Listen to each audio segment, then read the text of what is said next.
seems to me that there are two pillars that this country is founded on. One is democracy, and one is capitalism, free markets. And it seems like one party wants to get rid of one, and the other party wants to get rid of the other, right? The Republicans are not that, democracy is just not number one on their list. It just isn't. It isn't. It's behind Christianity and a few other things. And the Democrats, I mean, I read these 74% are for democratic socialism. Only 16% favor capitalism. Is this going to be a country that I don't recognize in 5 to 10 years if we don't have these two pillars? Bill Maher just said what every Democrat's been too afraid to admit. And whether you love him or hate him, he's got a point. In an era where American politics feels like a competition for who can sound more extreme, Maher has become the last guy in the room willing to say out loud what everyone else whispers behind closed doors. This time, he's not roasting Republicans. He's taking a torch to his own side, calling out what he sees as a dangerous obsession with socialism that could blow up the Democratic Party from the inside. But here's the question nobody's asking. Is Maher right? Is the modern left slowly losing the country it claims to want to save? Let's break down exactly what he said, and why this moment might change everything. Just bad ideas, and again, this ugly streak. Well, you look streak of anti-Semitism. Who's the most popular politician on the left? AOC? I don't know. One of, but who's Bernie? Bernie is Bernie, yeah. Bernie is. I mean, he's not a capitalist. You know? No, he's not, and he's also not president. He's not. But and never would be. But neither is Mamdani. No. No, but he will, trust me, he will be featured in the campaign commercials. But they're going to feature people. They've boogeyman everybody. Yeah, but you don't have to boogeyman him. He does it to himself. Maher opens with something that sounds simple, until you realize how rare it is to hear it said out loud. He says America was built on two pillars, democracy and capitalism, two sides of the same coin. One gives people the right to choose, the other gives them the power to build. If we don't, I mean, where are the Democrats going with this? If Mamdani is the face of the Democrats on the East Coast and Katie Porter is the face on the West Coast, I don't know if that's great politically for that party. According to Maher, one political party now wants to ditch capitalism, while the other seems a little too comfortable ditching democracy. It's a brutal take, and that's exactly why it hits, because he's not wrong. On one side, you've got the my country, my rules crowd. On the other, a growing chorus of activists convinced that profit itself is the problem. And stuck in the middle, everyone else wondering how we got here.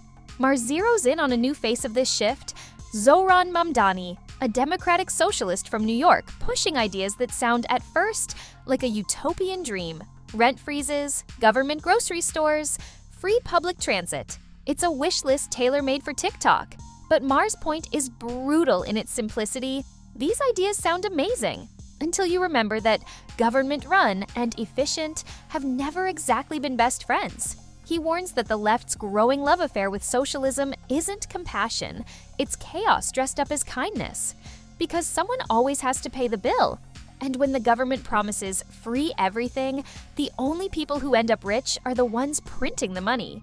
It is a walking commercial for the Republican Party I think nationally. the Republicans are going to. When you let the Democrat socialists, and now they're actually calling themselves socialists, when you let them take over a major American city, this is what you get. The state-run grocery stores, which work so well in Cuba and the Soviet Union and Venezuela. Then Maher drops a stat that makes jaws hit the floor. He says 74% of Democrats now say they support democratic socialism. 74%. That means only 16% still stand by capitalism, the system that, for all its flaws, created the modern middle class. Maher basically asks, if the party that built the middle class stops believing in the system that made it possible, what's left? Imagine 3 out of every 4 people in your office deciding the company shouldn't make money anymore. Who's paying the bills? Who's keeping the lights on? Exactly. Nobody knows. But they'll do it regardless. Nancy Pelosi, Hillary Clinton, Gavin Newsom. Yeah, but they make anybody into boogeyman. It has. I think it was just have more weight when it's real. Maher's warning is clear.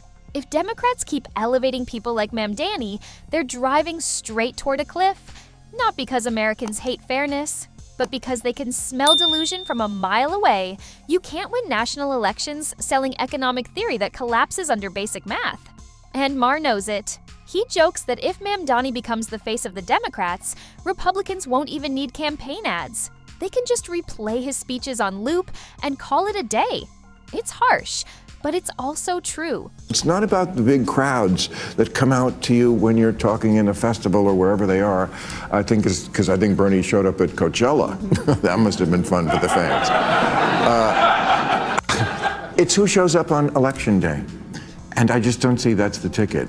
I mean, Cory Booker, I know you've worked with him. I like Cory a lot from my home state of New Jersey. Made a speech for 25 hours. Again, just whacking each other off.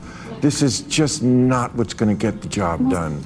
Maher's message isn't anti-liberal, it's pro-reality. He's reminding his own side that you can't confuse compassion with control. Every country that's tried to hand the economy to the government started with good intentions. Cuba, Venezuela, the old Soviet Union, all promised equality, justice, free everything. And they all ended the same way. Empty shelves, corruption, and citizens fighting over scraps. That's not compassion, that's collapse. And the scariest part? Young voters are ready to try it all again, convinced that this time it'll somehow work. Maher calls this the naive idealism of the modern left. Activism that sounds noble but ignores the lessons of history. He says younger generations didn't live through the Cold War or see socialist economies crumble in real time. To them, socialism feels edgy, revolutionary, like a fresh new app that promises fairness in the fine print. But Maher calls it what it is, the same old utopia that's never worked, just rebranded for the internet. And when that mindset takes root in places like New York, the media capital of the world, it doesn't stay there. It spreads, because when the loudest city in America shifts left, the echo reaches every state in the country. Then Maher goes after something his audience never sees coming: hypocrisy inside his own party. He points out how Democrats lose moral ground when they call out corruption on the right, but ignore it on their own side. He mentions Gavin Newsom's wildfire scandal, Nancy Pelosi's insider trading accusations, all the stories that voters remember even when the media moves on. And every time these things happen, Maher says, the left blames smear campaigns. But at some point, he argues, you stop being the victim and start being the problem. Because voters might forgive mistakes, but they don't forget hypocrisy. Maher also highlights what he calls an ugly streak emerging inside parts of the progressive movement, especially when criticism of Israel crosses into outright hostility toward Jewish people. He warns that this isn't activism, it's prejudice hiding behind politics. And he's right, because when movements lose moral clarity, they lose everything. That kind of rhetoric doesn't just alienate conservatives, it alienates moderates, centrists, and lifelong liberals who still believe in decency. Maher's not attacking progressives for caring about justice. He's calling out the rot that grows when outrage replaces empathy. And that's the heart of Maher's frustration. He says Democrats don't even need enemies anymore. They're doing a fine job destroying themselves. The far left is so focused on ideological purity that it's forgotten how to win elections. Maher's line hits hard. Every 20 years, America needs a small experiment with socialism, just to remind everyone why it doesn't work. It's funny because it's true. Every generation has to touch the stove again. Every generation has to burn their fingers before realizing the heat never changed. Maher even brings up a quote from a British socialist after World War II. We have a nation bedded on coal, surrounded by fish. It would take an organizational genius to have a shortage of either 3 years later. They were short on both. That's the whole story in one sentence. Governments don't create abundance. They manage scarcity. And when they take over the very systems that make a country thrive, they usually end up destroying them in the process. Maher jokes that if Democrats ever ran an AOC Mamdani presidential ticket, it would be political self-destruction in real time. Twitter would love it. The rest of America would run for the exits. And that's where Maher's message really lands. He's not warning about the far right. He's warning about the collapse of the middle. Because once that center disappears, politics stops being about problem solving and becomes a shouting match between two extremes. Older voters get it. They've lived through recessions, inflation, and energy crises. They've seen what happens when ideology trumps practicality. Younger voters, though, are being sold a fantasy, one that promises equality but ends with control. People don't want lectures. They want leadership. They want someone who understands what it's like to fill up a gas tank, pay rent, and wonder if they'll still have a job next month. Not someone tweeting about utopia from an Ivy League coffee shop. Maher's final warning is simple, but deadly serious. Lose the balance between democracy and capitalism, and you lose America itself. He's not saying Democrats should abandon compassion or equality. He's saying they need to stop confusing those values with bureaucracy and control, because there's a difference between helping people and handcuffing them to the government forever.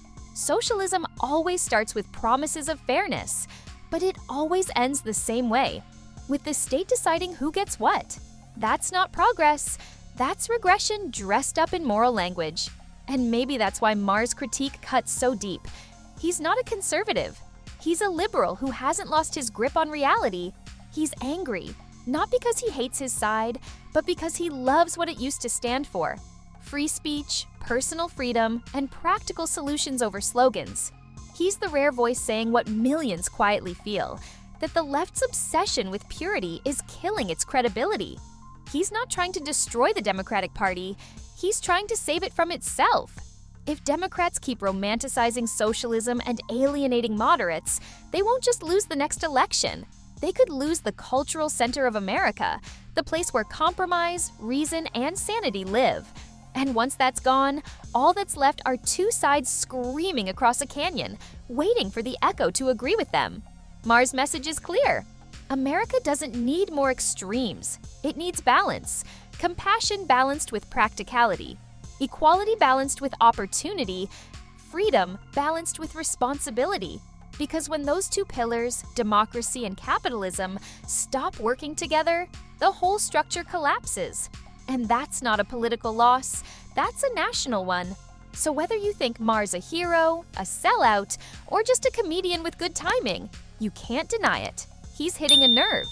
And maybe, just maybe, he's the wake-up call the left didn't know it needed. So what do you think?